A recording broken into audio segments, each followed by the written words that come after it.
Hi again, welcome to our kitchen at Lane Ranch. Today we are going to work on a basic goat's milk soap recipe using lard as our main fat. So to start out, you're going to need a nice big pot with a thermometer on top, molds for your soap. You can either use individual molds or you can use a full block mold. You don't necessarily have to use silicone molds. You can use loaf pans, which you line with parchment paper, or pretty much anything that will hold a good shape that you can line with parchment paper that you can part with for about 24 hours. You're also going to need a kitchen scale. Once again, I'm using my NBX 2000. You're going to need a bowl in which you're going to measure all of your materials on your scale. A bowl for mixing your milk, fats, and lye. Your goat's milk that we froze yesterday. And remember how I was talking about how the plastic bag would kind of get stuck in the milk? I've had this sitting out on the counter for about 10 minutes now so that it can get the plastic out of the milk.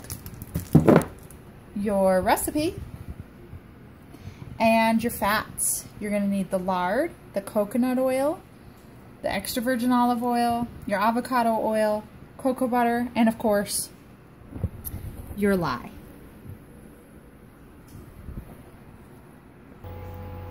Okay, so now that you've gathered all of your materials together, you're going to need your scale and your measuring bowl, which you want to place on your scale, turn it on, and make sure that it is at 0.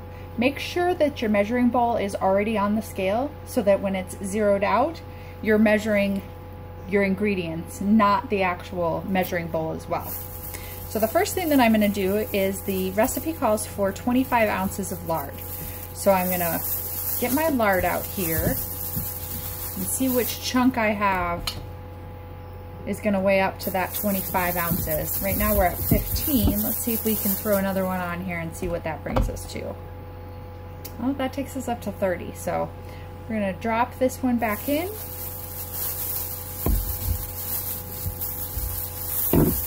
See if the other chunk that I have here is more on the money. If not, we're just going to have to shave some off so that we get it to the right. Oh, and this one has a break too. That might help. The right weight here. Whoa, way too high. That one's at 40. So we're just going to break these up a little bit to get to the right weight.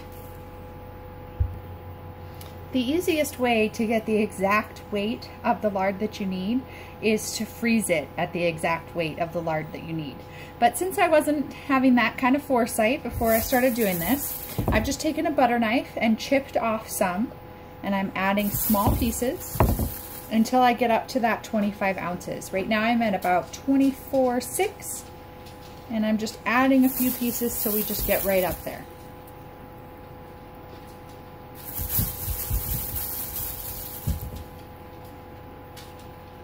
And there we go. We're all set. Just maybe a sprinkle more to get us up at that. Yep, because it had dropped back down for a second. But we're at exactly 25 ounces, which is right where we want to be. So the next thing that we're going to do is take our lard and stick it into that big pan on the stove. You're going to want to turn it on some low heat. Make sure that the thermometer's right down in there. And we're going to warm the lard up to no hotter than 100 degrees. So at first you don't need to watch it super carefully, but as the temperature begins to rise, you really need to keep an eye on that. At 100 degrees, you need to turn it off. Okay, so I currently have the lard working on the stove, and we're going to start adding the rest of our oils. What I like to do is with the liquid oils, the extra virgin olive oil and then the avocado oil, I just mix those two together. So I turn my scale back on. We're going to use 5 ounces of olive oil and 3 ounces of the avocado oil. So I just start adding my olive oil first.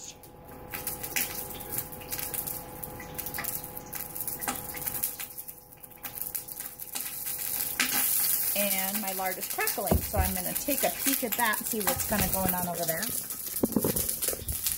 It's crackling pretty fast because I have the heat up a little too high, I think. So we've turned the heat down just to let those little chunks melt off.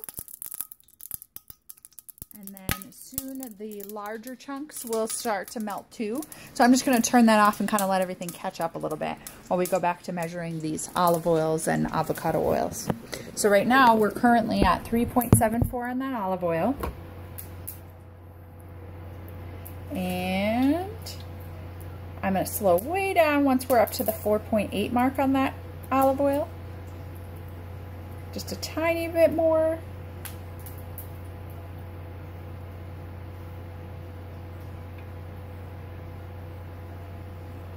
Perfect. We're up to the 5 ounces of avocado oil, and then we're just going to go for the 5 ounces of olive oil, and then we're going for 3 ounces of avocado oil, which is going to give us 8 ounces total. So I'm just going to go ahead and add this to the olive oil.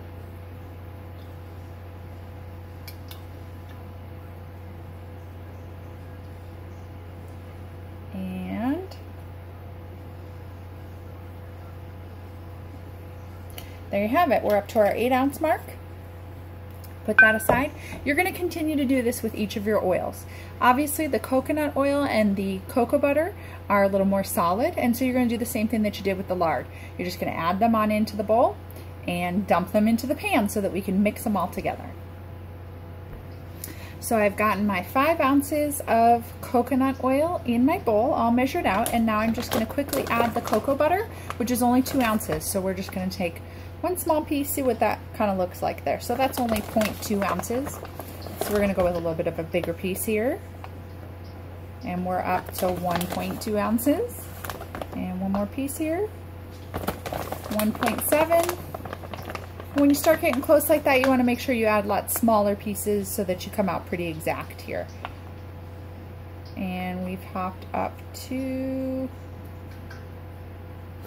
2 ounces. Perfect. It's actually 2.01, but that is a-okay. Just a tiny bit over isn't going to be the end of the world. And you want to make sure too with the liquid ones, if you go over 0.01, sometimes that's going to stay in the bowl when you tip it over, so it's not such a big deal. So we've got all our oils ready. We're going to add this to the pan as well so that everything melts together. And once again, we're not going to get it over the 100-degree mark. So we're just going to take this on over here. Add that on in as well.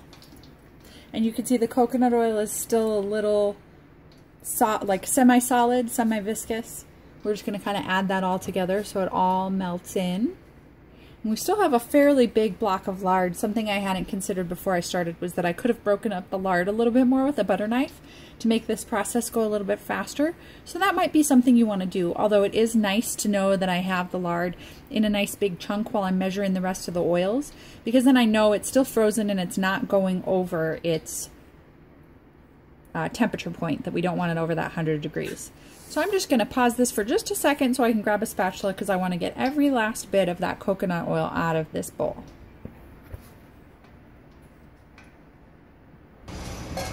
Okay, so we're getting close, and I've gotten all the oils into the pot. I'm going to give you a little peek here. As you can see, we still have a little bit of lard that's trying to melt down here, and I keep turning my stove off because I actually don't have a low enough temperature control on here to keep it under 100 degrees. So I turn it on for a little bit, and as soon as it starts to crackle or bubble a little bit, I just turn it off and let that lard just sit in there and kind of melt away really quickly. So that's what I'm doing right now, is turning that down. And the next thing that we're going to be going on to is measuring the milk and measuring the lye. Now I measure the milk still in the house. I did put it into a plastic bag yesterday at 18.9 ounces. However, I've decided to use a more customized recipe for this specific project, and so actually we're going to be using 15 ounces of goat's milk. So we're going to need to drop 3 ounces, which is why I took it out of the freezer a little bit early, because I'm going to dump off the liquid and measure it out that way. So we're going to move on over there to take care of that. Please excuse the fan noise in the background. We are having kind of a warm day today. Let's see. I'm going to pause you guys for just a second. Okay, so I paused you for a second because I actually needed to get a bottle to pour the goat's milk off into. We don't like to waste anything here on the ranch, which is why we use the lard from our American guinea hogs. We also use tallow from cows on some of our soap recipes. And even though I do use some vegetable oils in it, I use those because they help make a lather. If you just use lye and goat's milk alone, you're gonna have a great soap, but you're not getting a real good clean lather. You're still getting plenty clean. It doesn't change the cleaning properties, but I do like to see those bubbles, as does my daughter, and it just kind of makes you feel like you're really getting clean there. So what I'm gonna end up doing with this milk that I pour off the top here actually is feeding it to our guinea hogs. They love expired dairy, they love goat's milk, they love cheese, everything under the sun. So we make sure we give them lots of good food that way. And because we need to drop this down from the 18.9 ounces down to the 15 ounces, I'll just stick it in this bottle and do it that way. As we discussed yesterday when we were kind of melting this off, the plastic bag gets frozen into your milk. And so what I like to do is make sure I get it out early anyway, just to make sure we can pull the bag out of there, because I have tried to do it right away straight out of the freezer and the bag is stuck in there and you're tearing it away and then you get this little piece of plastic and it's quite a pain. So I'm just gonna get this open and get it into the bowl on top of the scale, which will make sure it's zeroed out again, and get it measured real quick. Okay, so scale on, zeroed out again, and we're gonna go ahead and just take this block of goat's milk and pop it into this bowl here and see how much it weighs. Maybe we'll get lucky. Oh, 17.25. So I'm gonna take this, put this back in the bag because we only need 15 ounces. See if I can't break some off. So I broke off a little chunk there. We'll try again and see what this looks like. 15.9, so we gotta get just a tiny bit more off.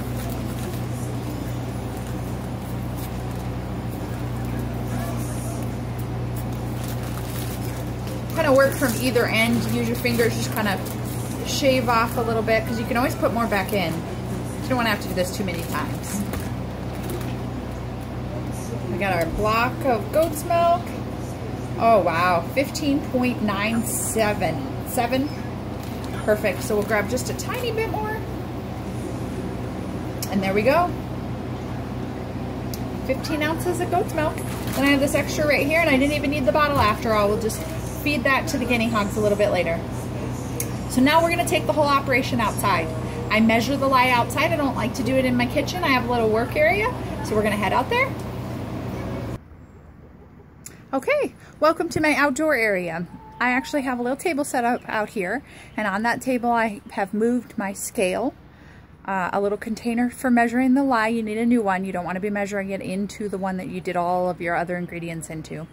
The glass bowl that we originally had that I've put the goat's milk into, and my molds. I also have safety glasses and some gloves, and I've also brought out my lavender essential oil, which I'm going to be using to scent the oils, and I've also brought out our oil mixture of all of our fats that we need to have around 100 degrees. The reason that you want it around 100 degrees is because you want the temperature of the goat's milk with the lye to be within about 10 degrees once it's all mixed together of the fats that you're going to be doing. And please excuse my husband for coughing in the background. He has bronchitis. So we're gonna go ahead and get everything together. Oh, one last thing I forgot. You'll have seen this in the ingredients list, but I also have the immersion mixer because we are going to need that for when we are mixing everything all together. So I'm gonna move you guys, oops, excuse me, a little bit closer so that you can see what's going on. And I'll be kind of moving things around just because it's hard to get it all on camera here. So I'm sticking on some gloves. One thing you may want to consider, the very first time I ever made this, I accidentally got a little bit of lye on my arm and it burned a bit. And actually vinegar is the one thing that neutralizes the burn. So I had to run into the house, search through the cupboard, and it was hurting and kind of burning the whole time. So you might just want to have vinegar on hand. Since then, I've learned to be a little more careful with my pours. So I don't keep it out here anymore. I did for like my 5 or 6 batches after that. But it's good to make sure that you have handy just in case get a little bit of lye on yourself. But like I said, I just put on some safety gloves, some safety goggles to make sure I don't get it in my eyes. And we are using in this recipe 5.35 ounces of lye, and you need to be pretty exact on that. Then we also have our frozen goat's milk, and it's also important to note that you do not ever pour the liquid into the lye. You pour the lye into the liquid. It's just a chemical reaction thing. You just want to be safe that way. So I'm going to turn on my scale, make sure it's zeroed out. Yep, with the plastic container on top.